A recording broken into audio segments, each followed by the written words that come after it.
What? Is that just a cup of dough that's risen? Looks like yeast that's like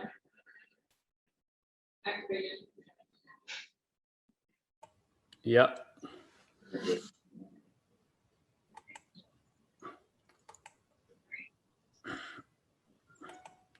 Yeah, today my message is titled Beware of the Leaven.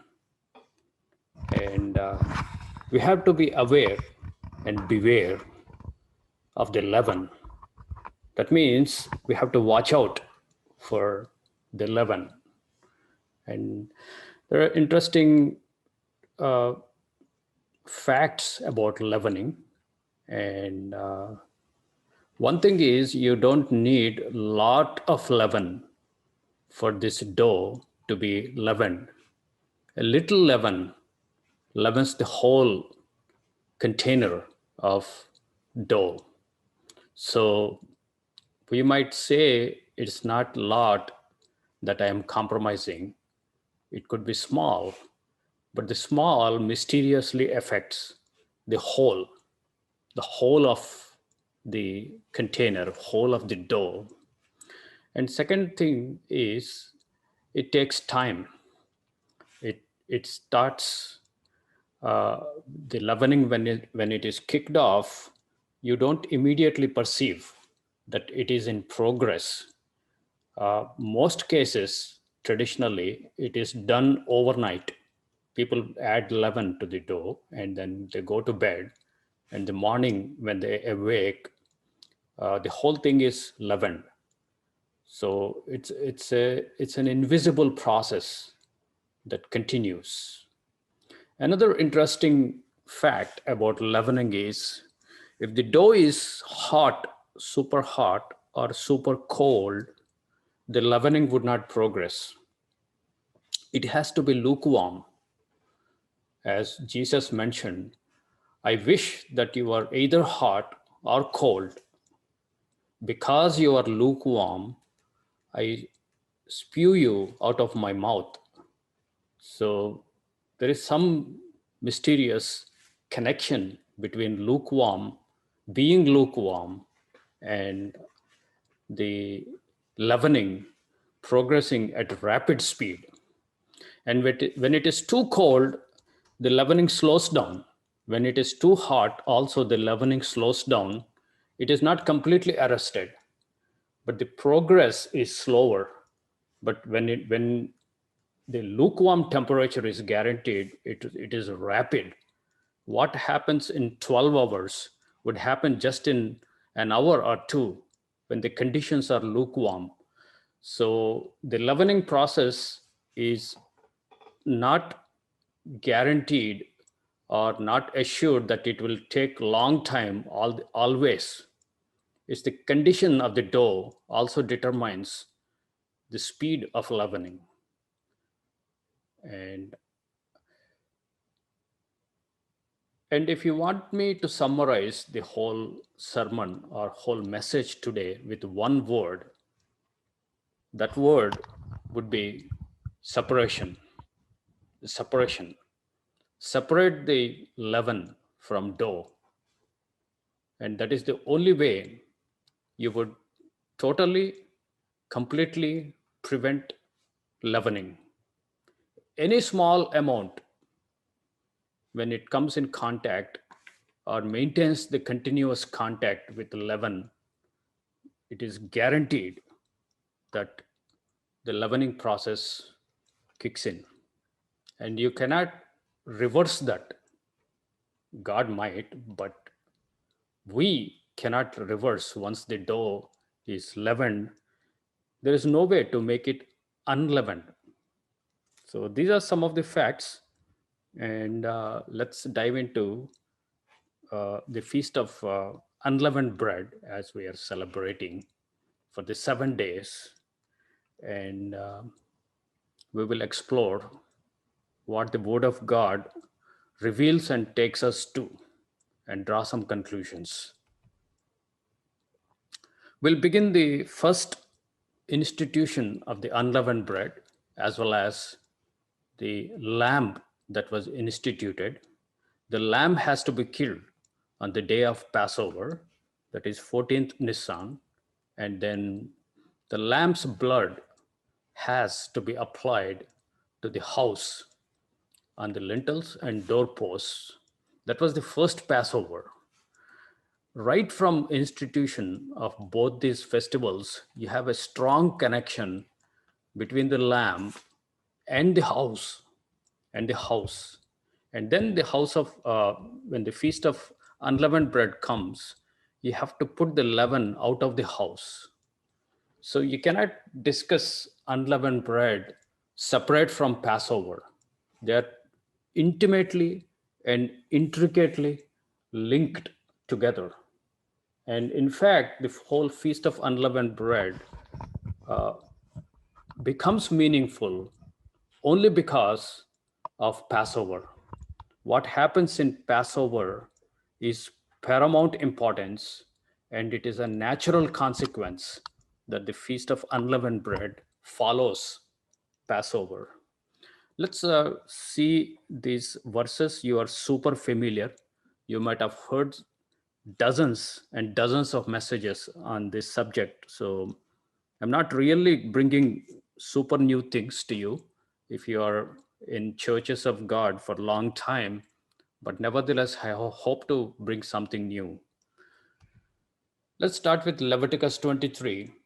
In the 14th day of the first month, at even, that is evening, is the Lord's Passover. It is God's Passover, not what we do, or the instructions come from God, and it is God who instituted these things. Exodus 12 verse 3, this is, festivals are instituted. Speak ye unto all the congregation of Israel, saying, in the 10th day of this month. So they have to begin the process of selecting the lamb. On the 10th day of this month, they shall take to them every man a lamb according to the house of their fathers, a lamb for a house. You see here clear, a lamb, when it is slain, it is for a house or a household. This is right from the beginning. And if the household be too little for the lamb, if you can't, practical terms, if you can't afford one household, if it is small, then you can combine with other houses. If the household be too little for the lamb, let him and his neighbor next unto his house take it according to the number of the souls. So the number of souls in the house are intricately connected to this lamb, and every man according to his eating shall make your count for the lamb. So how much they can eat. If there are more number of people, one lamb may not be sufficient, so they divide, and perhaps one house would go for one lamb according to the eating of the lamb. So these are interesting nuances that we see in this scripture when the first Passover was instituted.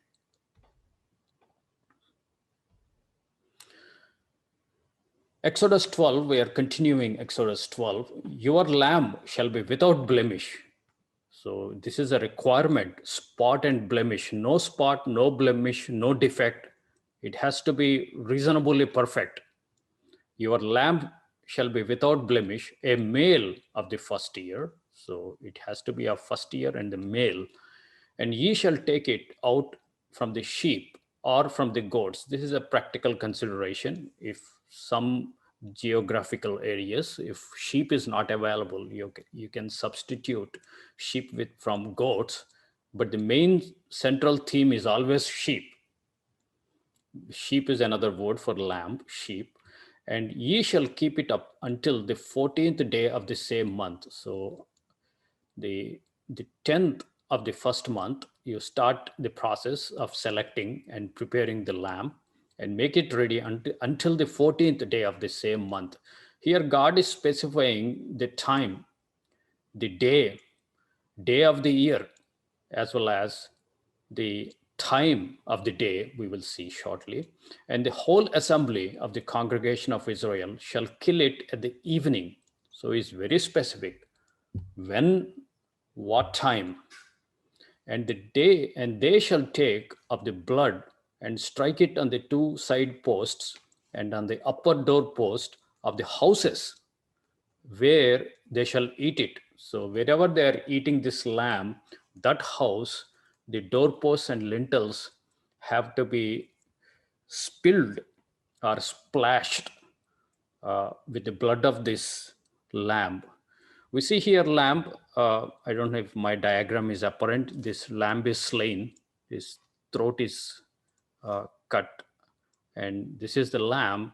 And evening, 14th day of the first month, and then and you put the house, your house, and you also put the blood on its doorposts, as you can see, the lintels. But this is first time, but subsequent years, they were not doing that because there is no death of the firstborn. So it is just without this lentil blood, they continue to do the whole performance, whole ritual. That's very important. And then let's continue Exodus 12. And they shall eat the flesh in that night. Whatever lamb they have killed, that animal's flesh they have to eat inside the house, because the whole household are connected to this lamb. And next house will have their own lamb, and yet another house would have their own lamb. So the lamb is very personal to the house or householders. And it is not one lamb for the whole congregation of Israel. It is always like one house and one lamb. That's an interesting nuance. God puts it from the very beginning. And they shall eat the flesh in that night. So this is also specified. In the night you have to eat roast with fire and unleavened bread. So you have to eat the lamb's flesh with unleavened bread. The unleavened bread, right there, embedded in the Passover. So it doesn't really start the next day, even though it starts as a festival, but the requirement of the Passover also had unleavened bread. And with the bitter herbs they shall eat. So these are how you eat the lamb, Passover lamb. Eat not of it raw. So you should not eat the flesh of the lamb raw. I don't know if there were some practice of eating the flesh raw in those generations. Not sure why this thing is there. They're prohibited from eating it raw. So you can't take the flesh of the animal and eat it as it is. You have to process, you have to cook. Nor sodden at all with water. So you cannot boil it with the water, but roast with fire. You always roast the animal, Passover lamb, and with fire, and roast it along with unleavened bread and bitter herbs you eat. And when you put the animal in fire for roasting, there is also a requirement.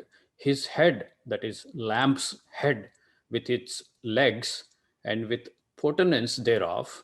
That means the whole animal with all the legs and as well as inside parts would go into fire.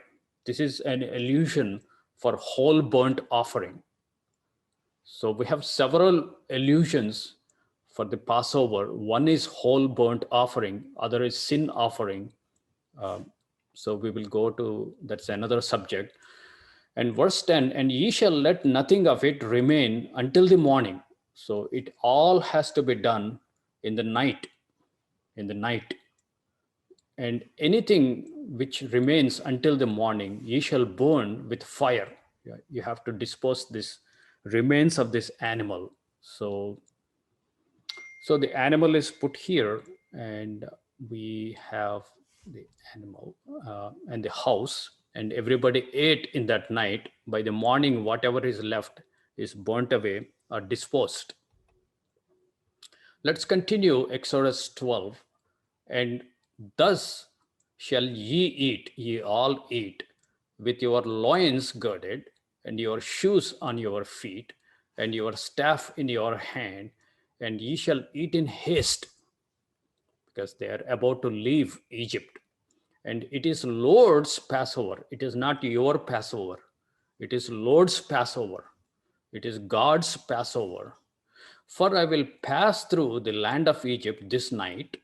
So it is believed to be death angel, because in other circumstances, when David numbered Israel, similar thing happened. There we see the death angel pass through and killing several Israelites for David's numbering of Israel. Here, the verse does not say death angel, but based on that verse, many Bible students believe there was a death angel. Whether it is a death angel, that is agency of God, or God himself passes through the land, we don't know. Either way, it is fine. For I will pass through the land of Egypt, that's what God is saying, this night, and I will smite all the firstborn in the land of Egypt, both man and beast. And against all the gods of Egypt, I will execute judgment, and I am the Lord. Here, God says, interestingly, he will strike the firstborn uh, in the land of Egypt, but it implied and included he does it also for Israel. If any firstborn of man and beast would be killed, when this death angel or agencies of death passes, it doesn't really see if this person is an Israelite or person is Egyptian. It decimates as it travels.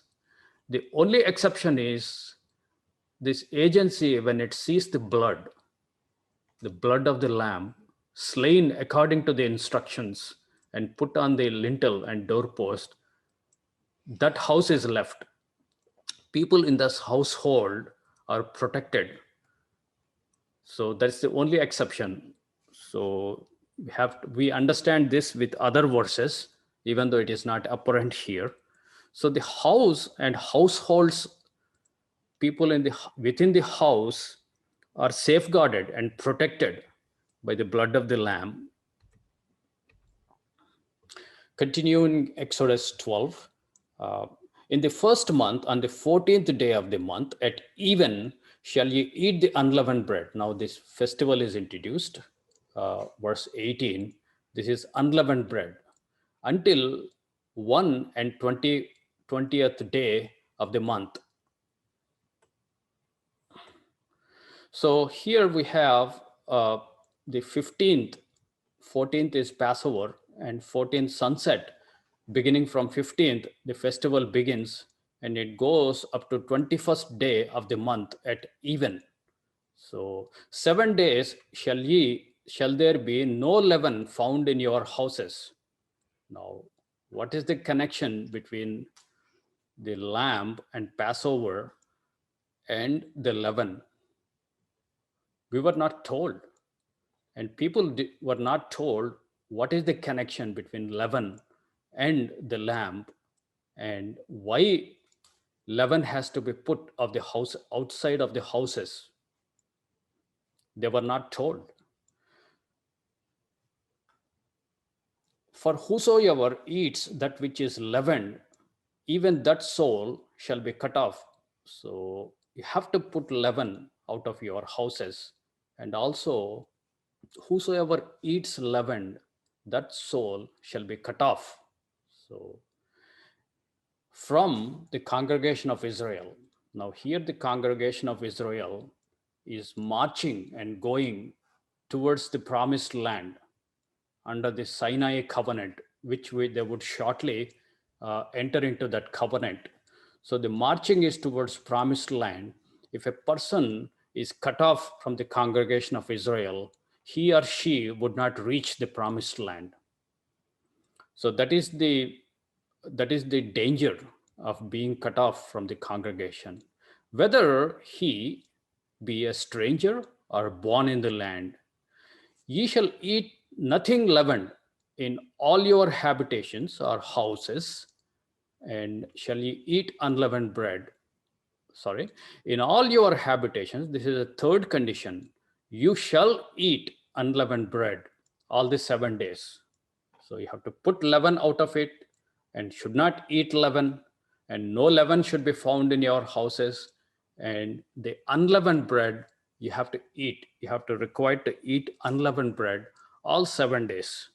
So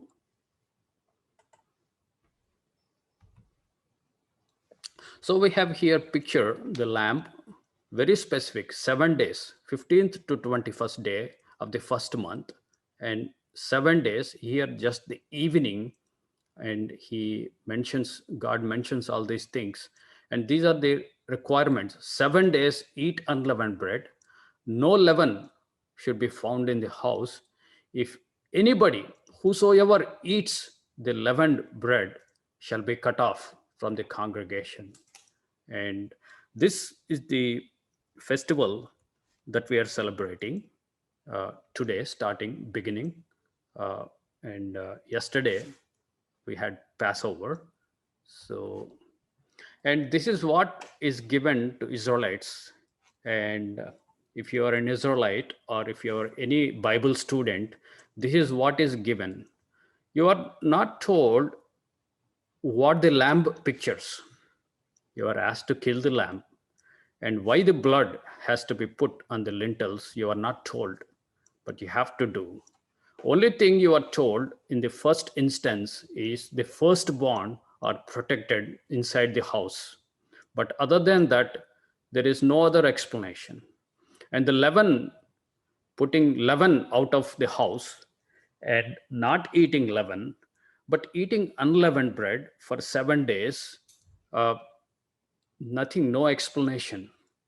So they never understood why. They understood what, they understood the instructions, and subsequent generations, generation after generation, and whole Israel kept these things in a cycle.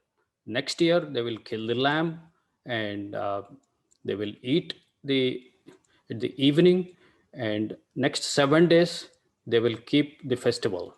They keep leaven out of their homes and eat unleavened bread. And if they find any leaven, they will just put it out immediately. And they would watch and guard their homes from any leaven entering into it, either accidentally or maliciously. So all these things they have to watch. They have been doing. It's a rehearsal. You do it again and again and again and again. But you have no clue of why. The why comes when you come to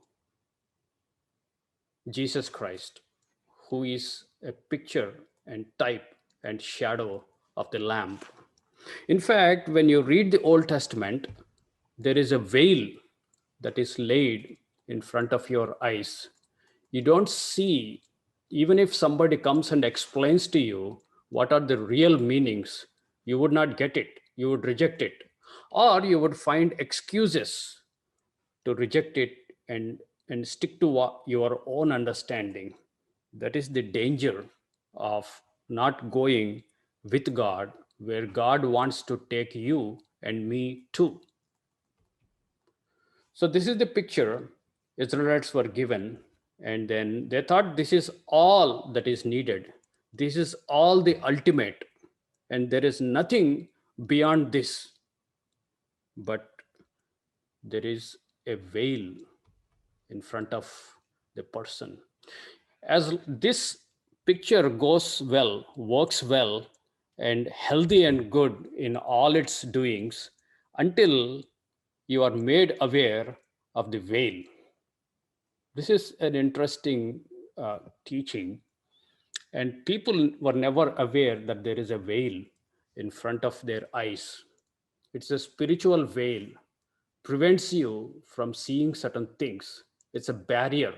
It's a block before your eyes. Or through eyes you would see certain things and enter into your heart. This veil is actually on their heart. So at the heart level, something is blocked. But when the veil is removed, then you begin to see the real picture behind these symbols. And the veil, when it is removed, you see every element here as representations of something else. They are not end in themselves, but they are pointers to something greater, something profound, and something that has far reaching consequences. Let's remove the veil. And before removing the veil and able to see all these things, how the veil is removed, this is has to be supernatural action. Let's see some verses. Second Corinthians 3 verse 14, but their minds were blinded. Here the minds are blinded, not just heart, not just eyes, the minds were blinded. For until this day remains the same veil. There is a veil untaken or remains away in the reading of the Old Testament. So when you read the whole Old Testament, there is a veil, there is an invisible veil. We are not even aware of that veil that prevents us to see things as God wants you and me to see. What are we going to do with this veil once we are aware of the veil? Which veil is done away in Christ. When you come to Son of God spiritually, this veil is taken away. Verse 15, but even unto this day, when the Moses is read, the veil is upon their heart. Verse 16, nevertheless, when it shall, or he or she shall turn to the Lord, the veil shall be taken away. So the veil has to be taken away for you to see the spiritual meaning of these symbols. This is very important that you understand the concept of veil, and veil has to be taken out. And veil is not instantly taken out. As the veil is taken out, you begin to see things more and more clearly. When the veil is completely removed, you see the full blown, the magnificence of the rich symbology God has instituted. We see that God has a pattern of establishing types and shadows first. The shadow comes first, and then the spiritual reality. And then the veil has to be taken. When you come to Jesus Christ, Son of God, spiritually, and when you believe Him and His understanding, His taking, then you begin to see things. And that's what happened after His resurrection. Disciples were going to Emmaus, and then Jesus walked with them.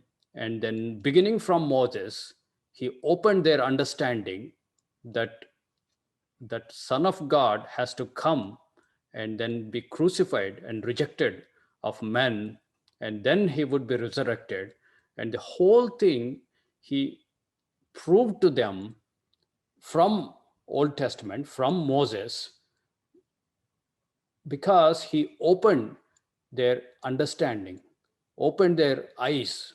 So you cannot of your own self understand the symbology. Son of God has to open your understanding. That is equivalent to removing of this veil. This has to be done by God, but you can also do your part by going and believing Son of God. And how He interprets the Old Testament scriptures is super important. How He and His apostles interpret and throw the new light into this symbology is super important for you to understand.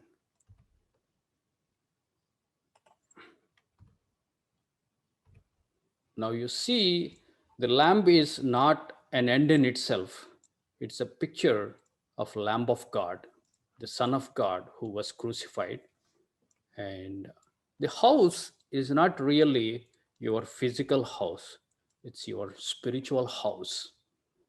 And everything has a counterpart. and 11 is not really 11, and 7 days are not really 7 days, and you do not physically, you physically put 11 out of your house, but you have to spiritually put spiritual 11 out of your spiritual houses. So this is the spiritual layer, and the bottom one is physical layer. And First Corinthians 3 verse 6, your glorying is not good. And here we are introduced into the spiritual leaven. And in fact, Paul ties this up to the feast that we are celebrating. Know ye not that a little leaven leavens the whole lump? It's a popular scripture, everybody knows. A little leaven leavens the whole lump. That is the teaching, that is the foundational statement. And purge out therefore the old leaven, that ye may be a new lump. Now he is asking something impossible, as ye are unleavened. Now once the dough is leavened, it's impossible to make it unleavened. But he's asking something which is not natural, and it is supernatural. It takes the power of God to make leavened bread unto an unleavened bread. It is working of Son of God. And when you have faith and with belief and obedience, when you take the first step and keep walking, this reversal of natural process is kicked in. Now let me read this again. Purge out therefore the old leaven, that ye may be a new lump, as ye are unleavened. We are called unleavened. You have to remove the leaven, spiritual leaven from us. And this is our calling, and we were called to be unleavened. Because when we begin our journey, we were all leavened. Continue. For even Christ, our Passover, is sacrificed for us. What a fascinating statement. Here in the physical, we say the lamb is intricately connected to the unleavening of your houses. And here he is talking about Christ, our Passover, the Lamb of God, is sacrificed for us. Therefore, because of this, therefore, let us keep the feast. Here they were keeping feast following the Passover. Here there are new symbols of Passover. The Lamb of God, not the lamb, but Lamb of God was sacrificed for us. That's what John the Baptist said. Behold, the Lamb of God, which would take away sin of the world. So this Lamb of God has come. Therefore, let us keep the feast. Now, he's also saying, let us keep the feast. But he's introducing a new mindset, new way of keeping the feast, not with old leaven, neither with the leaven of malice and wickedness. Now, malice and wickedness is a type of leaven. It's a spiritual leaven. Now we get a new definition of leaven of malice and leaven of wickedness. Now, malice and wickedness are at your thought level, at your heart level, and at your words level. These things you can put out of your spiritual house, which is your heart and your mind, not from the physical houses. These are not tangible things. Malice and wickedness are not packaged in some bags where you put them out of your physical house. These have to be kept out of your spiritual house, which house you are. So, Passover lamb, our Passover lamb is Son of God who died for us. Therefore, he died to take away sin of the world, beginning from us who are called now. So, therefore, let us take the spiritual leaven of malice and wickedness.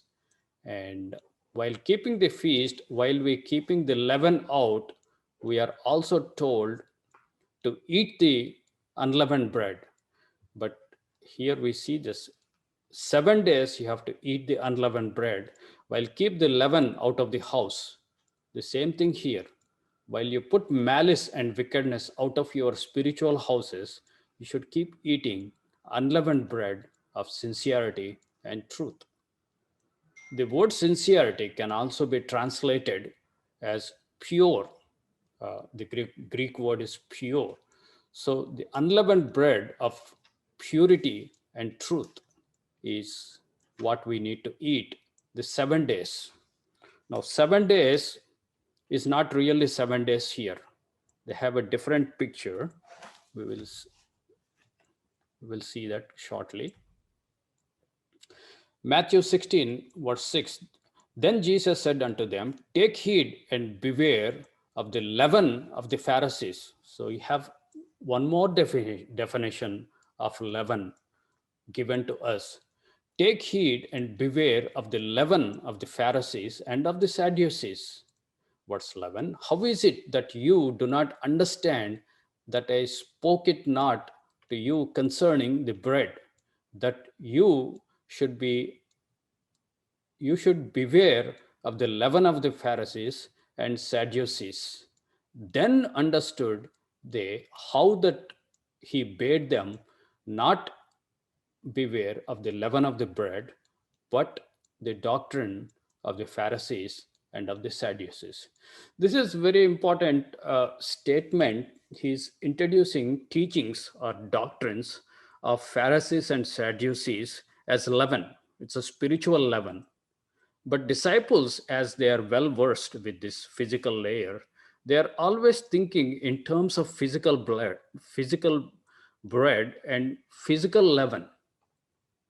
Now their veil is being lifted up by Son of God. And then they're beginning to understand. Verse 12, then they understood, because behind the scenes, he's taking the veil that is laid over their hearts. And then they understood that he was referring to the doctrine or teachings of Pharisees and of the Sadducees. So we have new 11 spiritual 11 definitions. First set of definitions is malice and wickedness. Second is teachings of Pharisees and Sadducees, two sects, two groups. And then Luke 12, verse 1, we will have one more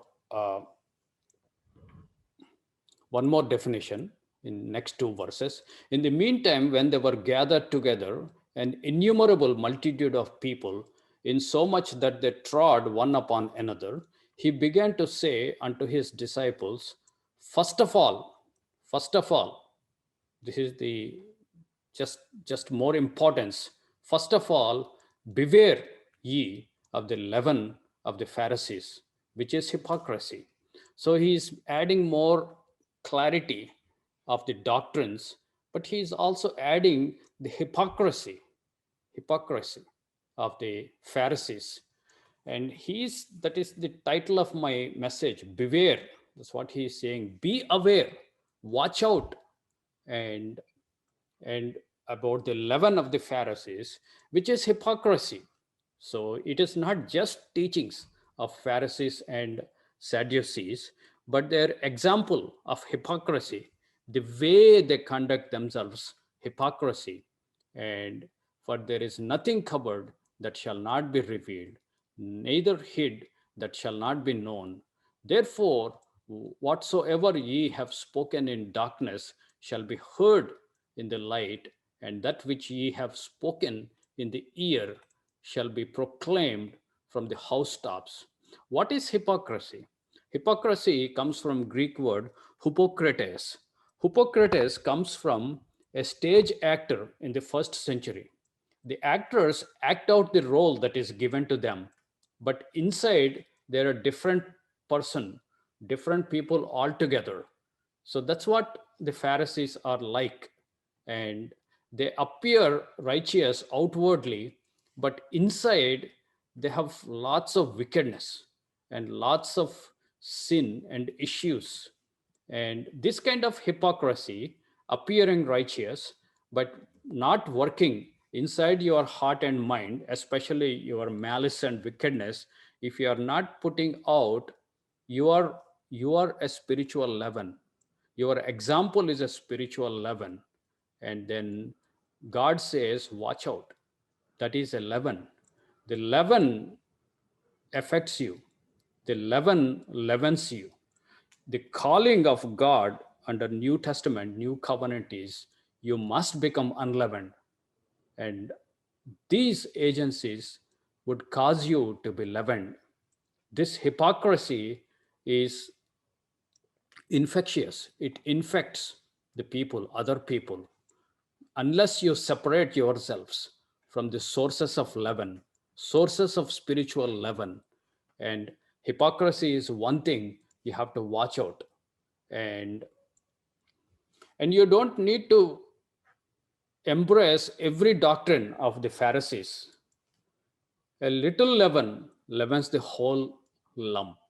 So if you take a small dose of their doctrine or their example of hypocrisy, then the leavening kicks in, which is not good for us at all. And then the third category of leaven. Now the disciples had forgotten to take bread, neither had they in the ship with them more than one loaf. So they're running out of bread. And he charged them, saying, take heed, beware of the leaven of the Pharisees and the leaven of Herod. There's a third category, leaven of Herod, also he introduces. And when Jesus knew it, he said unto them, why reason ye, because ye have no bread? Perceive ye not, neither understand? Do you still have veil on your heart and on your face? Remove that veil. Understand. Have ye your heart yet hardened? Your hearts are hardened, then you don't see the spiritual leaven. They don't understand his teachings in a spiritual level. They try to interpret it in a physical way, physical terms, and which he is rebuking disciples. Are you still without understanding? Is your heart yet hardened? Are your heart still covered with veil? Try to see it. I'm not talking about physical leaven. I'm talking about the spiritual leaven. And one of the spiritual leavens is leaven of Herod. He just makes this statement and leaves it there. We have to really dig to understand what these spiritual leavens are and how they operate and how they work and what is the danger of being leavened with them. And these are the things I'm just tabulating. You see, leaven of Pharisees, and he combines Sadducees also, leaven of Pharisees and Sadducees, which are understood as their teachings or doctrines, and then leaven of Herod, he just leaves it there. And then he comes, if we combine these three things, we see leaven as a hypocrisy and teaching as well as example. Very first verse, when Apostle Paul introduced, let us keep the feast with unleavened bread of purity and truth, not with old leaven of malice and wickedness. He was discussing the whole teaching in the context of a person in Corinthians church. He has incest relationships, probably with his stepmother. And Paul was asking, put that guy out of your fellowship. The strict separation has to be maintained. And there, that guy is not teaching, coming to congregation and teaching, you guys do incest just like me. It is not teaching. And it is not hypocrisy also, to be technically correct. His was example. His example outside, he was doing that incest relationship. So the example also is a spiritual leaven. And put that guy out of your congregations, because little leaven leavens the whole lump. That was the teaching. So we have spiritual leaven has many nuances, but on the other hand, we were told to eat unleavened bread of sincerity and truth, purity and truth. So while you are eating this good food, purity and truth, you become unleavened. you become an unleavened, you maintain your unleavened status.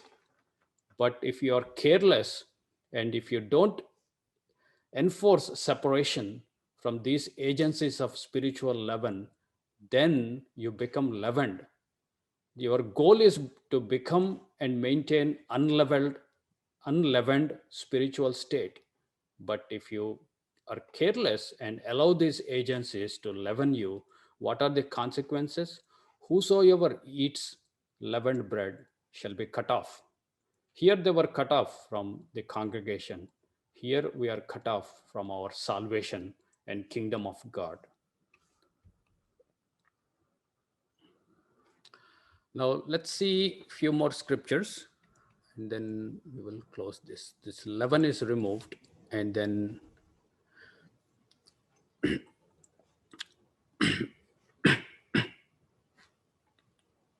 now here the lamb is killed evening and 14th day and first month. Is very specific day and time in calendar. So is here 7 days. But when you come here in this layer, there is no calendar. There is no day and time that is set for you. For example, when you are in such a certain town of Texas, and then you should eat this unleavened bread in the evening, and then you should particular calendar day and particular 7 days you keep hypocrisy and teachings of Pharisees and Sadducees out of your spiritual house, and after 7 days you are good to go. There is no calendar. The 7 days represent the whole life of you. It's a lifetime work. You are not bound to a calendar.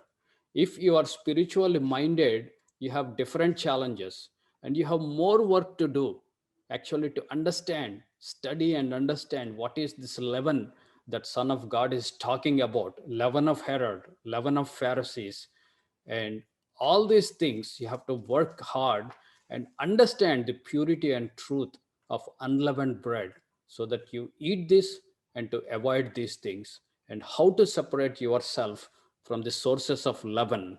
And you don't have no time to worry about calendars, and you cannot put down, you don't need to put down anybody of your specific calendar. And here everybody is equal. Whichever calendar you follow here, everybody has to overcome this because there is no calendar. Let's see a few things. Revelation 13 verse 8, and all that dwell upon the earth shall worship him, that is beast, whose names are not written in the book of life of the Lamb, slain from the foundation of the world. Now the Lamb is not slain here on the 14th day of the first month in the evening, as we see it here in the physical layer. Now here the Lamb is slain from the foundation of the world. That's an interesting concept. This layer is outside of time and space. These are eternal. These are laying foundation and preparing us for eternal existence. These spiritual bad things we have to put out, and spiritual good things we have to put on. And for that, there is no time and space limitations.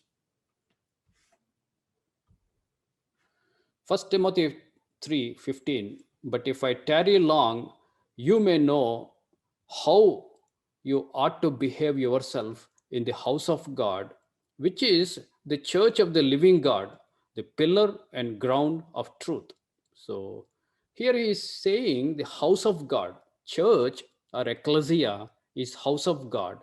It is no longer physical house in this layer, the spiritual house, the house of God.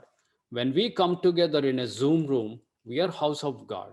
And also you are individually, each one of us are houses of God, or house of God. And we have to put spiritual leaven out of our houses. As congregation, we have responsibility to put out the leaven And as individually, we have personal responsibility to put out leaven, and we have responsibility to eat unleavened bread of purity and truth, both at ecclesia level as well as individual and personal level. So this is the house of God, which we have to keep these false doctrines and false examples out. First Corinthians 3 verse 9, we are laborers together with God. Ye are God's husbandry or field, and ye are God's building. The building is same word as house. So we are God's house. The words of the Lord are pure words. Now come to 7. Now here you eat 7 days. 7 days. Now 7 is a picture of refinement. The silver and gold are refined 7 times. We are refined. Here, when it comes here, it is not 7 physical days. It's a picture of doing these things until you are completely get rid of leaven and completely pure and truth. It's a process, it's a lifetime process.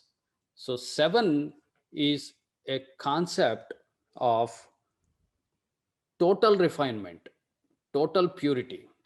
So just like here we have the words of Lord are pure words, as silver tried in a furnace of earth, purified 7 times. The silver is purified 7 times. The 7 is a picture of process of purification. And the 7 actually comes from Sheba, the Hebrew word, which is cardinal 7. And it has several connotations. Uh, the 7 has like 3 Hebrew words. One of the words means taking an oath. You take an oath that you would do these things. That is implying the covenantal binding with God under new covenant. Another interesting nuance of 7 in Hebrew is it is a verb form, that you are sevened, that you are being sevened. As you progress your Christian journey, as you are eating unleavened bread and putting away the spiritual leaven, you are progressively being sevened. And towards the end of your life, you are more sevened than when you are at the beginning of your Christian journey. And when you are resurrected, you are sevened. So 7 has interesting nuances, which we don't see it here, but here those come home. And what is the doctrine of Pharisees and Sadducees? Just quickly look at some of them. But when he saw many of the Pharisees and Sadducees came to his baptism, he said to them, O generation of vipers, snakes, who has warned you to flee from the wrath to come? Bring forth, therefore, fruits, meat of repentance. So the Pharisees are not repenting. They are putting on superficial righteousness to get the praise of men. That is a dangerous thing. And God says, when you do not repent, the word repentance in Greek is metanoia. Metanoia means change of heart, change of thinking. The way you think, you change. Deep inside your heart, your thoughts and thinking should change. That if that is not happening, if you are putting on a facade, that is leaven. And this facade has a characteristic of leaven, that is contagious. If you associate with people that are putting on this kind of hypocrisy, which are not getting converted inside their heart, just putting on the, which is easy, you can just put on the facade. And since it is easy, you learn without you knowing. When you associate and dwell, spend lots of time with them, you learn, because the leavening process kicks in. And this is the warning, not from a person or a teacher or me. It's warning is coming from God. When God says leaven of Pharisees, uh, it is bound to happen. This kind of putting facade is infectious. You would learn that because it's easy. There could be other reasons, you become leavened, which is a dangerous thing because you would be cut off from the salvation. There are a few more things. Uh, I'm just picking some samples for the Pharisees. I would encourage you to study on your own all the rebukes that Son of God made against Pharisees and against Herod. And but woe unto you, scribes and Pharisees, hypocrites! For ye shut up the kingdom of heaven against men. For ye neither go in yourselves, neither suffer ye them that are entering to go in.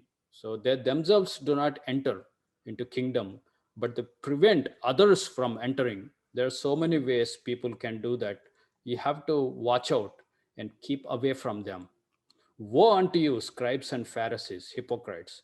For ye devour widows' houses, and for a pretense make long prayers. Therefore, ye shall receive greater damnation. So, this is all hypocrisy. You make long prayers. Your heart and your mind is not really in those prayers. And woe unto you, scribes and Pharisees, hypocrites! For ye compass sea and land to make one proselyte, and when he is made, ye make him twofold more the child of hell than yourselves. This is, you are not coming to true gospel. You have your own version of superficial social gospel, and you take that gospel to everybody, thinking that you are serving God. That's a dangerous leaven. You have to watch out. So there are several things. These things demand our thinking, demand our time, demand our time on our knees, asking God, help me to understand this leaven, this spiritual leaven, far more dangerous than physical leaven. And help me to understand, help me to see. Please remove veil from my heart, from my eyes, and give me the spiritual eyes and spiritual ears so that I see and comprehend these things. Continuing with Pharisees, woe unto you, scribes and Pharisees, hypocrites! For ye make clean outside of cup and platter, but within ye are full of extortion and excess. Inside you are as wicked as you can be, but outside you put on the righteous appearance. You blind Pharisees, they don't study scriptures, they don't really discern and understand what God wants you to do. uh, Cleanse first that which is within the cup and platter, that is inside your heart and mind and your thoughts, that is figuratively, and the outside of them may also be clean.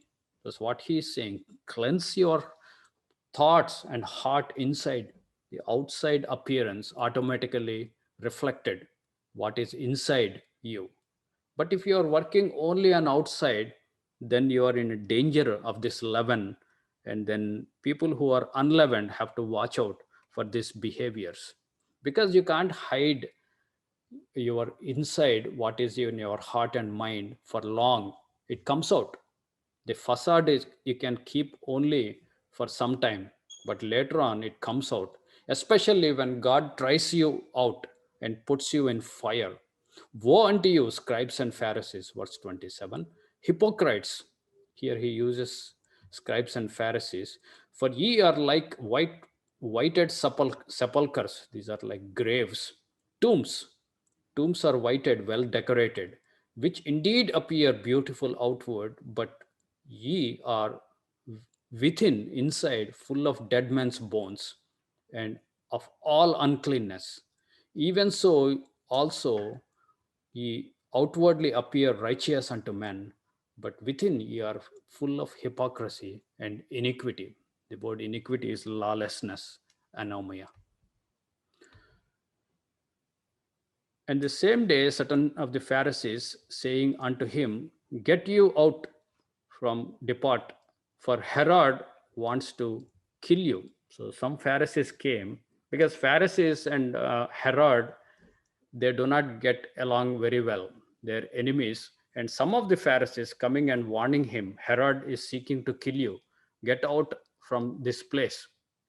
probably Judea, go into Galilee.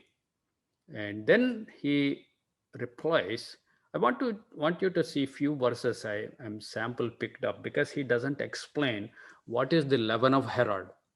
What is leaven of Herod?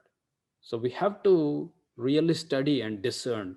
And he said unto them, go ye and tell that fox, Herod is fox called fox. Behold, I cast out devils and I do cures today and tomorrow, and the third day I shall be perfected. So Herod is a fox. He's a cunning fox. Cunningness is always associated with fox.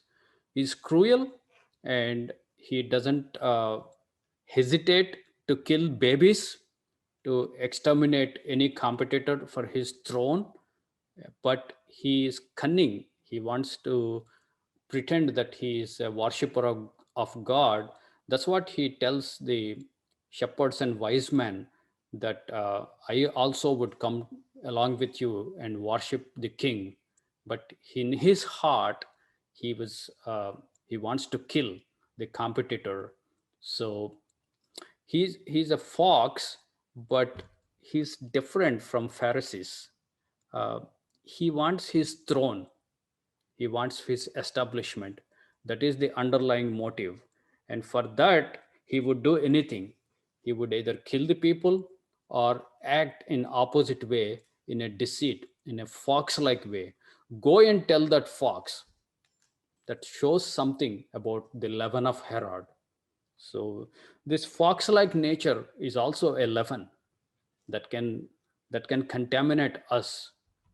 And uh, and and also we see this more and more with Herod in scriptures.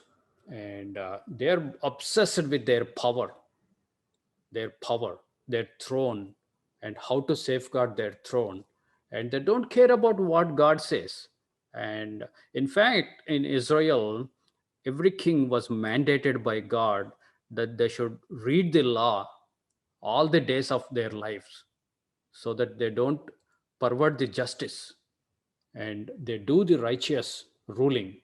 But hardly any of the kings of Israel followed that, and much less Herod. And they never glorified God. They keep the glory to themselves. In fact, they want to be worshipped as God. We'll see this, that with Herod. Acts 12, verse 21. And upon a set day, Herod, arrayed in royal apparel, sat upon his throne, made an oration unto them. And the people gave a shout, saying, it is the voice of a God and not of a man. And that means, it implied, if you read in the context, he's thinking himself like God, like Nebuchadnezzar. And immediately the angel of the Lord smote him, because he gave not God the glory, and he was eaten of worms and gave up the ghost. So that's a dangerous thing. Some sins are endemic to that person. If some sins that person does, the effect is on that person only. But other sins, which are the 11, categorized under 11, those sins affect others.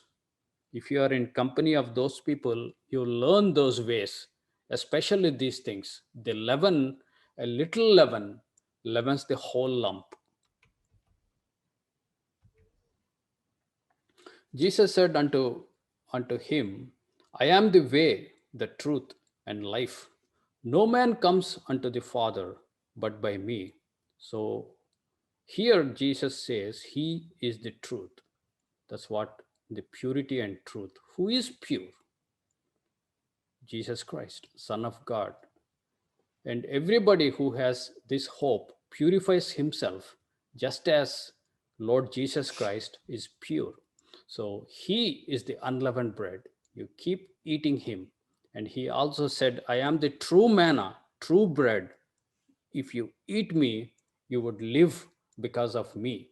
So that's a spiritual operation. So you have to eat this unleavened bread and put out the leaven from your house, and don't eat this spiritual leaven. That's the that's the lesson.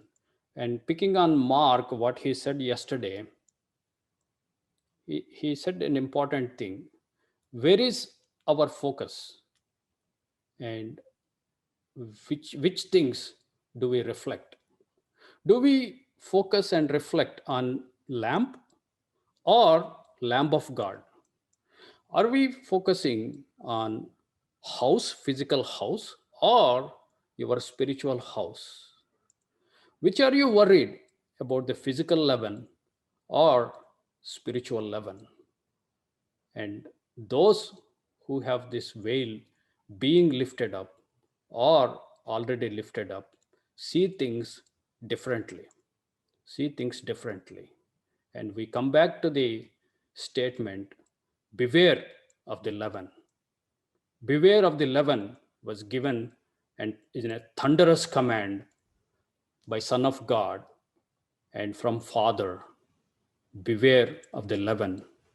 But think a step and take a step back and think, which leaven are you concerned?